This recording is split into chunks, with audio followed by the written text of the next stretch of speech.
It worked hand in hand with the FBI to monitor the protected speech of Americans, receiving millions of tax dollars to do so. Twitter, under the leadership of our witnesses today, was a private company the federal government used to accomplish what it constitutionally cannot: limit the free exercise of speech. We now know all this thanks to Elon Musk and the independent journalists who have contributed to what are known as the Twitter files. That brings us to the specific topic of today's hearing: Twitter's censorship of a news article that shed light on Joe Biden's involvement in his family's suspicious business deals. In the months leading up to the laptop story, the FBI advised senior Twitter executives to question the validity of any Hunter Biden story. We also know that one of the witnesses before us today participated in an Aspen Institute exercise in September 2020 on a potential hack and dump operation related to Hunter Biden. Other big tech companies and reporters attended as well. This exercise prepared them for their future collusion to suppress and delegitimize information contained in Hunter Biden's laptop about the Biden's family business schemes. On October 14, 2020, the New York Post published its first story based on information contained in Hunter Biden's laptop story. The Post provided proof of the laptop's legitimacy by releasing a computer repair store's signed receipt for the laptop and the federal subpoena used by the FBI to retrieve it in 2019. The article revealed that a top executive at Burisma, who was paying Hunter Biden $50,000 a month, had spent time with then Vice President Biden in Washington, D.C.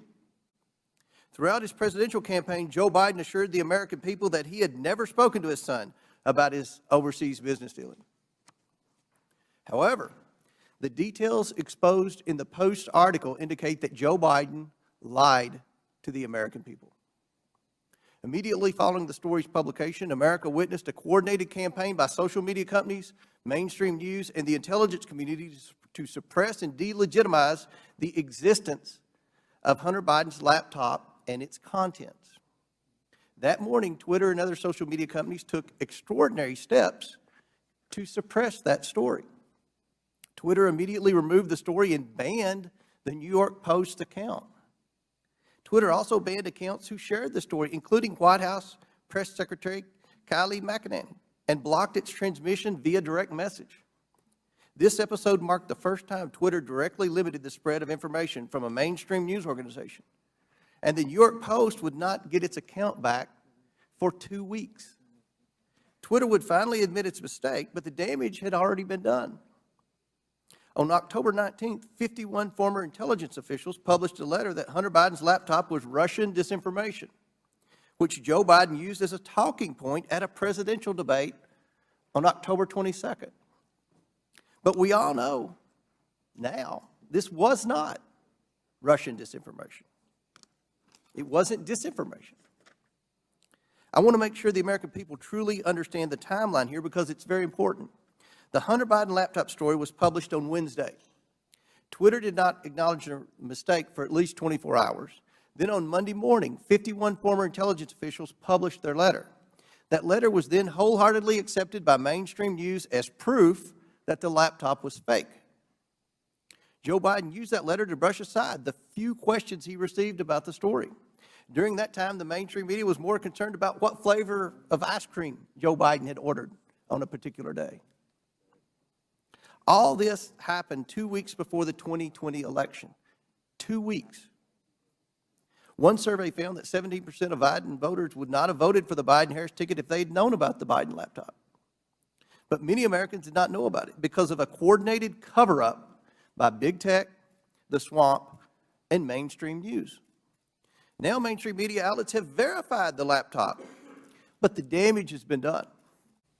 I can assure you this committee will succeed in holding the Bidens accountable. So much of the evidence of wrongdoing from this family is located in that hard drive that you all led the American people to believe was Russian disinformation, when in fact it was not.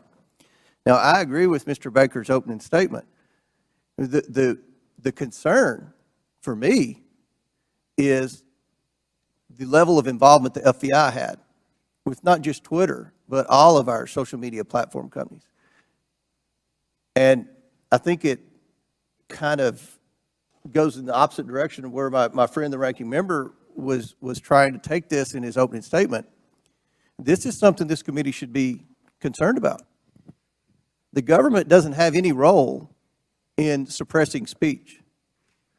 And that's something the media should be very concerned about. What if there's a conservative president that somehow cleans out our FBI and they put in conservatives to suppress liberal speech? That's something that should never happen.